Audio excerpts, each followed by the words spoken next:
জয়গুরু বন্দে পুরুষোত্তম পরমপিতা রাতুল শ্রীচরণের শতকোটি প্রণাম জানিয়ে আপনাদের সবাইকে আন্তরিক রানন্দিত জয়গুরু জানিয়ে আজকে এই শুভসঙ্গ শুরু করছি।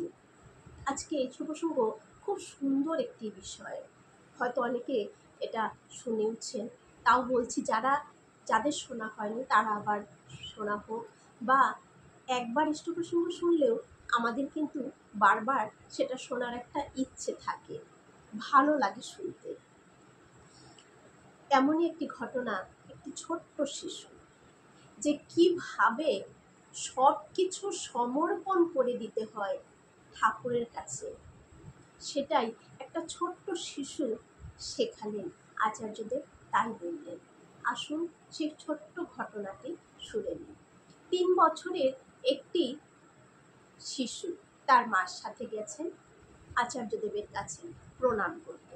মাটি প্রণাম করছেন, আর ছোট্ট শিশু, তার ভেতরে কি আর কোনো কিছু থাকবে? তার ভেতরে তো ঠাকুর রয়েছে। সে ছোট্ট 3 বছরের শিশুটি দৌড়ে চলে গেলেন আচার্যদেবের একদম সামনে। গিয়ে আচার্যদেব বলছেন, কিরে তুই আমাকে কিছু দিবি? সে তখন তার হাতে চকলেট নিয়ে গিয়েছিলেন। সে চকলেটটা আচার্যদেবকে দিল। দেবার পরে আচার্যদেব বললেন, তোর কাছে কি আরও চকলেট আছে? সে তখন তার পকেট থেকে, প্যান্টের পকেট থেকে আরও কয়েকটা চকলেট বের করে আচার্যদেবের হাতে দিলেন।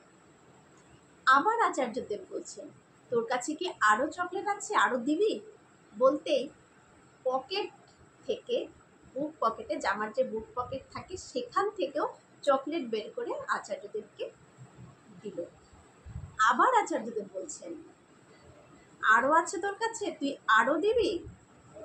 তখন শিশুটি কি করলেন শুনুন। সেই শিশুটি, তার মুখে একটি চকলেট ছিল, সেই মুখ থেকে সেই এঁঠো চকলেটটি বের করে আচার্যদেবকে দিতে গেলেন। তখন আচার্যদেব বললেন, না না থাক, ওটা তোর কাছেই থাক, বলে আচার্যদেব তাকে ওটা রাখে। তখন আচার্যদেব আর সবাই হাঁ করে ব্যাপারটা দেখছেন।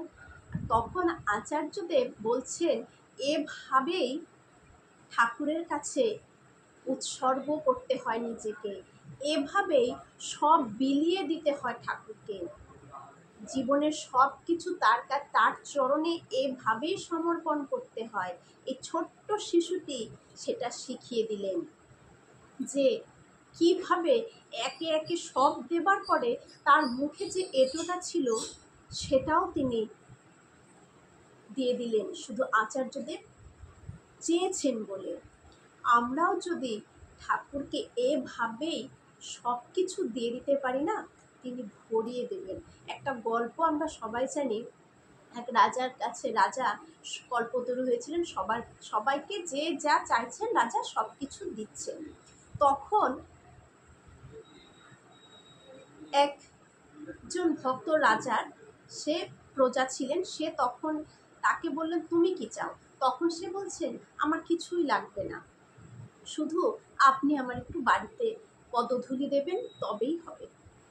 সে শুধু রাজাকে চেয়েছিলেন, আর বাকি সবাই কিন্তু কেউ বাড়ি, কেউ এটা সেটা একটা না একটা কিছু চেয়েছিল, কিন্তু সেই প্রজা শুধু রাজাকে চেয়েছিলেন। বলছেন, আপনি একটু আমার বাড়িতে পদধূলি দেবেন।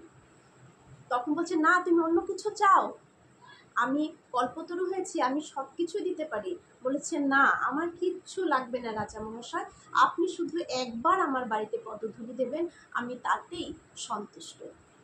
যাই হোক, তখন সেই প্রজার বাড়ি যাবার জন্য যখন রাজা ইচ্ছা প্রকাশ করলেন, তখন মন্ত্রী বললেন যে ওর বাড়ি যাওয়ার কোনো রাস্তাই নেই। বললো, রাস্তা তৈরি করে দাও। রাস্তা তৈরি হয়ে গেল। বললো, ওর বাড়িতে তো ঘর বাড়ি নেই, আপনি কোথায় যাবেন? ঠিক আছে, ঘর বাড়ি তৈরি করে দাও। ঘর বাড়ি তৈরি করা হলো। বললো, ওখানে গিয়ে যে বসবেন, কোনো কিছুই তো নেই ঘরে। বলছে, তাহলে আসবাবপত্র যা যা লাগে সব করে দাও। দেওয়া হলো। তারপর বলছেন, যাবেন, আপনি গেলে আপনাকে কে ওখানে আপ্যায়ন করবেন? বাড়িতে তো কেউ লোকই নেই, ও তো বিয়েই করেনি, তাহলে ওর বিয়েটাও করিয়ে দাও। তাহলে দেখুন, ওই একজনকে চাওয়াতে, শুধু রাজাকে চাওয়াতে সেই প্রজার একে একে সব হয়ে গেল। আর যারা নিজের থেকে নিজের পছন্দ অনুযায়ী চেয়েছে তারা শুধু একটাই পেল। ঠিক আমাদের জীবনটাও তাই।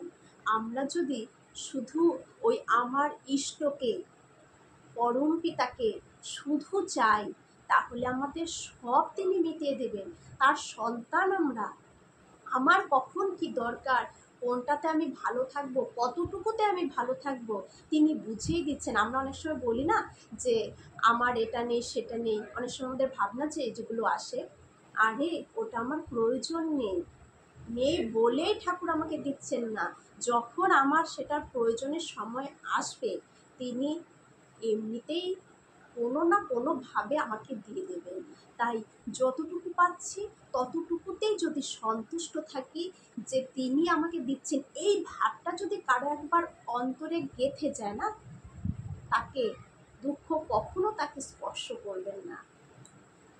নারীর নীতিতে একটি বাণী আছে, সন্তোষে সুখ। ঠাকুর বলেছেন, নিজের প্রয়োজনকে না বাড়াইয়া, মান যশের আকাঙ্ক্ষা না করিয়া, সেবা তৎপর হইয়া সর্বদা সন্তুষ্ট থাকাকে চরিত্রগত করিয়া লও, দুঃখ তোমাকে, সুখ তোমাকে কিছুতেই ত্যাগ করিবে না। তাহলে এই সন্তুষ্ট থাকাটাকে যদি আমি চরিত্রগত করে নিতে পারি, কোনোভাবে সুখ আমাকে ত্যাগ করে যাবেই না। এটা একদম সত্যিটা আমি আমার জীবন দিয়ে আমি এটা বলতে পারি, আমি নিজের জীবন দিয়ে এটা বলতে পারি। সত্যি সন্তুষ্ট থাকলে, বা তিনি আমার জন্য যতটুকু প্রয়োজন, যা যা যখন যেটা সেটা তিনি করছেন, এই ভাবনাটা যদি একবার ভেতরে পাকা হয়ে যায় না, এই বিশ্বাসটা, তাহলে কখনোই সুখ ত্যাগ করে যায় না, সুখ আসে। কিন্তু মাঝে মাঝে ঠাকুর পরীক্ষা নেন, যে যত ভালোবাসে তাকে ততই পরীক্ষা নেন ঠাকুর। তাই সবাই ইষ্টকে ওই এককে ধরে রাখুন। ঠাকুর বলেছেন, একটা চাইতে গিয়ে 10টা চেয়ে বসো না, একেরই যাতে চরম হয় তাই করো, সকলগুলি পাবে। ঠিক তাই, সবাই ইষ্টকে নিয়ে চলুন, সবাই খুব ভালো থাকুন, এই প্রার্থনা প্রভু শ্রীচরণে। জয়।